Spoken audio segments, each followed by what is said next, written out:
ਕਬੀਰ ਥੋੜੈ ਜਲ ਮਾਛੜੀ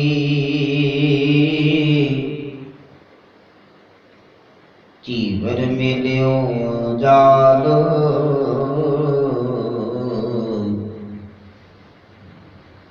ਇਹ ਡੋਗਨੈ ਨਾ ਛੂਟ ਸਹਿ ਫਿਰ ਕਰ ਸਮੁੰਦ ਸੰਭਾਲ ਕਬੀਰ ਸਮੁੰਦ ਨਾ ਛੋਡੀਐ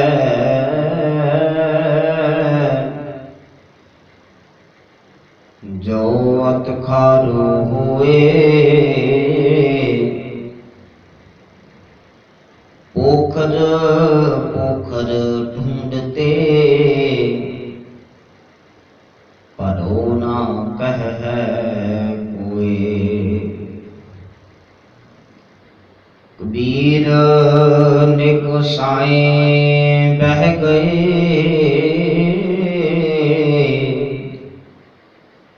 ਥਾਂਗੀ ਨਾਹੀ ਕੋਏ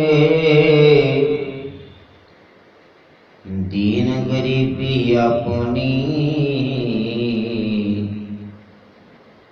करते हुए सो होए दीन गरीबी अपनी करते हुए सो होए जुग जुग डाल चवर छत्र तखत दे मालक हाजरा हजूर सर्व कला भरपूर सर्वे कायनात प्रतिपालक गुरता गद्दी ते सुभाईमान धन धन धन साहिब श्री गुरु ग्रंथ साहिब महाराज जीओ की पावन पवित्र हजूरी अंदर बैठ करके शब्द कीर्तन का रस आनंद माणिया है। आओ सतगुरु जी की पावन बाणी की विचार नाल मन बेटियां एकाग्र करने वास्ते गुरु बख्शी फतेह सांझी करो प्यार अदब सत्कार से ताको जी। वाहिगुरु जी का खालसा वाहिगुरु जी की फतेह। भगत कबीर साहिब जी जिन्हां दे पावन श्लोकां दी विचार रोजाना लड़ीवार चल रही है।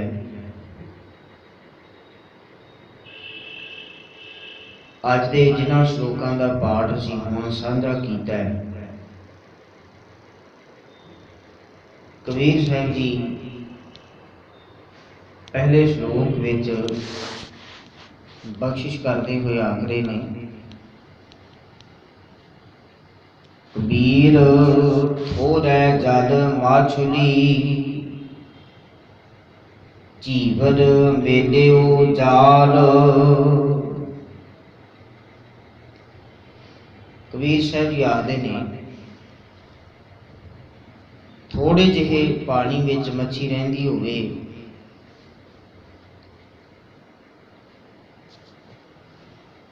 तां मछलियां फड़न वाला झीवर जिहड़ा झूर जिहड़ा है वो आके जाल पा लैंदा ते बड़ी छेती ते आसानी दे नाल मछलियां नूं फड़ लैंदा है।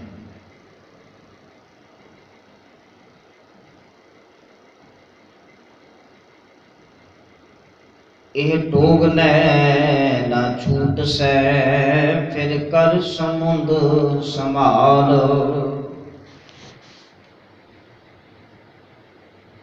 इस करके कबीर साहब जी आखते ने भी हे मच्छी जे तू झीवर दे जाल तो बचना चाहे इस छोटे जे पानी दे टोए नूं छड्ड ते वड्डे समुंदर विच सागर विच जिहदे किनारे बड़ी दूर दूर तक ने डूंघाई बड़ी ज्यादा है ते जिदे विच वधेरे पानी है तो उस समुंदर विच उस सागर विच चली जा उथे तेरा बचाव हो सकता है। ਉੱਥੇ ਤੂੰ ਸੌਖਿਆਂ ਫੜੀ ਨਹੀਂ ਜਾਵੇਂਗੀ, ਸੌਖਿਆਂ ਇਸ ਜੀਵਨ ਦੇ ਹੱਥ ਵਿੱਚ ਨਹੀਂ ਆਵੇਂਗੀ, ਜਾਲ ਵਿੱਚ ਨਹੀਂ ਪਵੇਂਗੀ। ਕਬੀਰ ਸਾਹਿਬ ਜੀ ਆਖਦੇ ਨੇ ਠੀਕ ਇਸੇ ਤਰ੍ਹਾਂ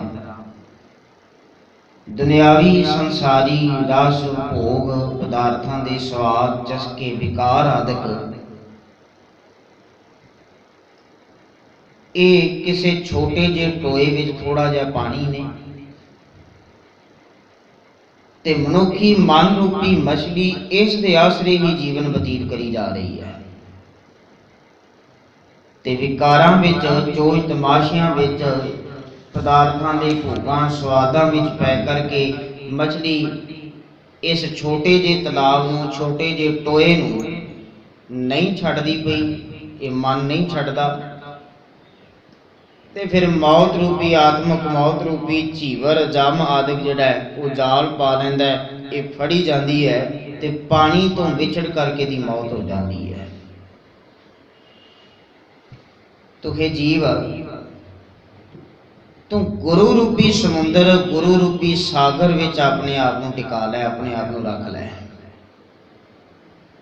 ਗੁਰੂ ਵੱਡੀ ਮਿਹਰ ਕਰਨ ਵਾਲਾ ਹੈ, ਦਇਆ ਕਰਨ ਵਾਲਾ ਹੈ, ਉਸ ਦਾ ਹਿਰਦਾ ਵਿਸ਼ਾਲ ਹੈ, ਅਥਾਹ ਹੈ, ਡੂੰਘਾ ਹੈ, ਬੇਅੰਤ ਹੈ, ਬੜੀ ਦੂਰ ਦੂਰ ਤੱਕ ਉਸ ਦੇ ਕਿਨਾਰੇ ਨੇ। ਤੂੰ ਇਹ ਛੋਟਾ ਜਿਹਾ ਵਿਕਾਰਾਂ ਦਾ ਟੋਇਆ ਛੱਡ ਕਰਕੇ ਤੇ ਮਾਲਕ ਪ੍ਰਭੂ ਪਰਮਾਤਮਾ ਜੋ ਸੁਖ ਆਨੰਦ ਦਾ ਸੋਮਾ ਘਰ ਹੈ ਉਸ ਸਾਗਰ ਵਿੱਚ ਸਮੁੰਦਰ ਵਿੱਚ ਚਲੀ ਜਾ ਕੇ ਮਨ ਤੂੰ ਉਸ ਵਿੱਚ ਟਿਕ ਜਾ ਕਰਕੇ। ਜੇ ਇਸ ਆਤਮਕ ਮੌਜ ਤੋਂ ਬਚਣਾ ਹੈ ਤੇ ਫਿਰ ਗੁਰੂ ਸਮੁੰਦਰ ਦਾ ਸਾਥ ਕਰ, ਗੁਰੂ ਸਮੁੰਦਰ ਦੇ ਵਿੱਚ ਰਹਿਣ ਲੱਗ ਜਾ। ਕਬੀਰ ਸਾਹਿਬ ਜੀ ਅਗਲੇ ਸ਼ਲੋਕ ਵਿੱਚ ਆਖਦੇ ਨੇ ਕਬੀਰ ਸਮੁੰਦ ਦਾ ਛੋਟੀਐ ਜੋ ਅਤ ਖਾਰੂ ਹੋਏ। ਕਬੀਰ ਸਾਹਿਬ ਜੀ ਆਖਦੇ ਨੇ ਜੇ ਸਮੁੰਦਰ ਦਾ ਪਾਣੀ ਖਾਰਾ ਵੀ ਹੋਵੇ ਤੇ ਫਿਰ ਵੀ ਉਸ ਸਮੁੰਦਰ ਨੂੰ ਤਿਆਗਣਾ ਨਹੀਂ ਚਾਹੀਦਾ, ਛੱਡਣਾ ਨਹੀਂ ਚਾਹੀਦਾ, ਕਿਉਂਕਿ ਪਾਣੀ ਦੇ ਜਿਹੜੇ ਛੋਟੇ ਸੋਮੇ ਨੇ, ਛੋਟੇ ਟੋਏ ਆਦਿਕ ਨੇ, ਉਹਨਾਂ ਵਿੱਚ ਮੌਤ ਬੜੀ ਛੇਤੀ ਹੋ ਜਾਂਦੀ ਹੈ। ਕਬੀਰ ਸਮੁੰਦ ਨਾ ਛੋਟੀ ਹੈ ਜੋ ਅਤ ਖਾਰੂ ਹੋਏ, ਕਿ ਕਬੀਰ ਸਮੁੰਦਰ ਦਾ ਤਿਆਗ ਨਹੀਂ ਕਰਨਾ ਚਾਹੀਦਾ ਭਾਵੇਂ ਪਾਣੀ ਅਤ ਦਾ ਖਾਰਾ ਕਿਉਂ ਨਾ ਹੋਵੇ। ਕਹਿਣ ਲੱਗੇ ਪੋਖਰ ਪੋਖਰ ਢੂੰਡਤੇ ਭਲੋ ਨਾ ਕਹਿ ਹੈ ਕੋਏ। ਤੇ ਛੋਟੇ ਛੋਟੇ ਆਸਰਿਆਂ ਨੂੰ ਲੱਭਦਿਆਂ ਮਨੁੱਖ ਦਾ ਜੀਵਨ ਨਿਕਲ ਜਾਂਦਾ ਹੈ। ਤੇ ਕਹਿਣ ਲੱਗੇ ਇਸ ਕਰਮ ਨੂੰ ਛੱਡ ਕੇ ਇਸ ਮਾਲਕ ਪ੍ਰਭੂ ਪਰਮਾਤਮਾ ਦੀ ਬੰਦਗੀ ਵਾਲੇ ਕਰਮ ਨੂੰ ਛੱਡ ਕਰਕੇ ਭਲੋ ਨਾ ਕਹਿ ਹੈ ਕੋਈ, ਛੋਟੇ ਛੋਟੇ ਆਸਰੇ ਲੱਭਦਿਆਂ ਨੂੰ ਕੋਈ ਚੰਗਾ ਨਹੀਂ ਆਖਦਾ। ਕਹਿਣ ਤੋਂ ਭਾਵ ਜਿਸ ਮਛਲੀ ਨੇ ਸਮੁੰਦਰ ਛੱਡ ਕਰਕੇ, ਸਾਗਰ ਵੱਡਾ ਵਿਸ਼ਾਲ ਛੱਡ ਕਰਕੇ ਇੱਕ ਛੋਟੇ ਜਿਹੇ ਟੋਏ ਦੇ ਵਿੱਚ ਰਹਿਣਾ ਪਸੰਦ ਕੀਤਾ ਹੈ ਤੇ ਉਹਦੀ ਮੌਤ ਛੇਤੀ ਹੋ ਜਾਂਦੀ ਹੈ।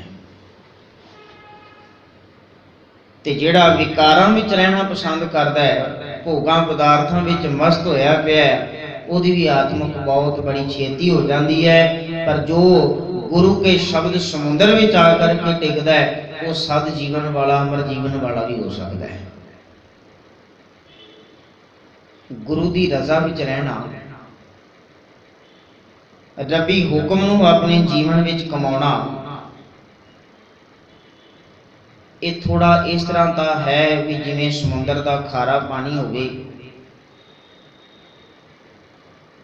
ਪਰ ਅਸਲ ਅੰਦਰ ਜਦੋਂ ਰੱਬੀ ਰਜ਼ਾ ਵਿੱਚ ਮਨੁੱਖ ਰਾਜੀ ਹੋਣਾ ਸਿੱਖ ਲੈਂਦਾ ਹੈ ਤੇ ਫਿਰ ਇਹਨੂੰ ਸਾਰੇ ਦੇ ਸਾਰੇ ਦੁੱਖ ਭੁੱਖ ਰੱਬੀ ਰਜ਼ਾ ਵਿੱਚ ਹੀ ਆਨੰਦ ਦਿੰਦੇ ਨੇ, ਖੁਸ਼ੀ ਦਿੰਦੇ ਨੇ। ਜਿਸ ਨੂੰ ਸਤਿਗੁਰੂ ਜੀ ਨੇ ਪਵਿੱਤਰ ਬਾਣੀ ਵਿੱਚ ਵੀ ਜ਼ਿਕਰ ਕੀਤਾ ਵੀ ਜੇ ਭੁੱਖ ਦੇ ਤਾਂ ਇਤ ਹੀ ਰਾਜਾ ਦੁੱਖ ਵਿੱਚ ਸੂਖ ਮਨਾਈ। ਜੇ ਤੇਰੀ ਰਜ਼ਾ ਵਿੱਚ ਭੁੱਖ ਵੀ ਆ ਗਈ ਹੈ, ਗਰੀਬੀ ਵੀ ਆ ਗਈ ਹੈ, ਮੈਨੂੰ ਇਸ ਵਿੱਚ ਆਨੰਦ ਹੈ। ਦੁੱਖ ਵਿੱਚ ਸੁਖ ਮਨਾਈ, ਮੈਂ ਤੇ ਦੁੱਖ ਵਿੱਚ ਵੀ ਸੁਖ ਮਨਾਵਾਂ। ਕੋਈ ਰੱਬੀ ਪਿਆਰਾ ਮਾਲਕ ਪ੍ਰਭੂ ਪ੍ਰੀਤਮ ਪਿਆਰੇ ਦਾ ਮਿਲਾਪ ਕਰਵਾ ਦੇਵੇ मैं उस तो बलिहार उस तो सदके कुर्बान हाँ। रबी रजा विच राजी रहंदियां भावें दुख आवे भावें भुख आवे, रबी रजा विच राजी रह करके उसनूं आनंद खुशी खेड़ा जान करके ही मैं समझांगा। तां करके कबीर साहब जी ते आखदे ने जिहड़े गुरु रूपी वड्डे आसरे नूं छड्ड करके छोटे छोटे आसरे लभदे फिरदे ने, भलो ना कह है कोई, उन्हां दा जीवन कोई भला नहीं आखदा, उन्हां नूं कोई चंगा नहीं आखदा। तीजा श्लोक है जिस विच कबीर साहब जी इंज भी आख रहे ने, जे संसार समुंदर सागर तो पार लंघना चाहुंदा है, फिर तैनू किसे बेड़े दी किसे जहाज दी लोड़ है। ते ये गल भी चेता रखी भी जे किसे बेड़े किसे जहाज विच तू बैठना है, समुंदर नूं पार करना है, ते उहनूं चलाउण वाला मलाह जिहड़ा है वो भी बहादुर होना चाहिए, उहनूं चलाउण वाला मलाह भी चंगा होना चाहिए, जिहड़ा समुंदर दीयां लहरां आदि विचों भी बचा करके अपनी बेड़े नूं ते तैनूं पार लंघा देवे। इस तरह का सुचेत कोई मलाह ओहदे बेड़े में जा करके बैठी। पर जे तू उस बेड़े में जा करके बैठ गया जिदा मलाह ही कोई ना होवे, तू आप ही डूबेगा तो बेड़ा भी खत्म हो जाएगा। श्लोक है, कबीर ने गुसाए बह गए, थांगी नाही कोए। निगुसाई जिदा कोई साई नहीं है, तो कोई मनुख उस बेड़े में जाकर के बैठ गया है जिदा साई कोई नहीं, मालक कोई नहीं, जिदा मलाह कोई नहीं, थांगी ना ही कोई, जिदा मलाह कोई नहीं है। कहने तो भाव गुरु तो बिना विकारां दी झोली भी जाकर के बह गया, विकारां दे समुंदर विच ठिल गया, विकारां दे बेड़े में जाकर के बैठ गया ते अपना जीवन बर्बाद करके तुरन लगा है। पर कबीर साहब जी नाल के कृपा करते ने, दीन गरीबी अपनी करते होए सो होए। जेड़े ते उस बेड़े विच बैठते ने जिसका मलाह कोई नहीं, ते डुब जाते ने। पर जिन्हां व्यक्तियां ने दीन गरीबी अपनी करते होए सो होए, रबी रजा विच राजी रह करके अपने अंदरों सियानप अहंकार विद्वता इनू पासे रख करके गरीबी निमरता सुभाव अपनाया है। कहन लगे रबी रजा विच राजी रहंदियां होया वो जड़े ने संसार सागर तो पार हो जाते ने, जिन्हां ने गुरु नूं अपने जीवन में धारण कर लिया है। गुरु का पल्ला जिन्हां ने पकड़ लिया है, गुरु रूपी समुंदर सागर विच उन्होंने अपने आप को टिका लिया, संसार सागर तो पार कर लिया। गुरु ने मेहर करके उन्होंने समुंदर पार करा दिता है, जिहड़े गुरु रूपी बेड़े जहाज विच बैठ गए थे।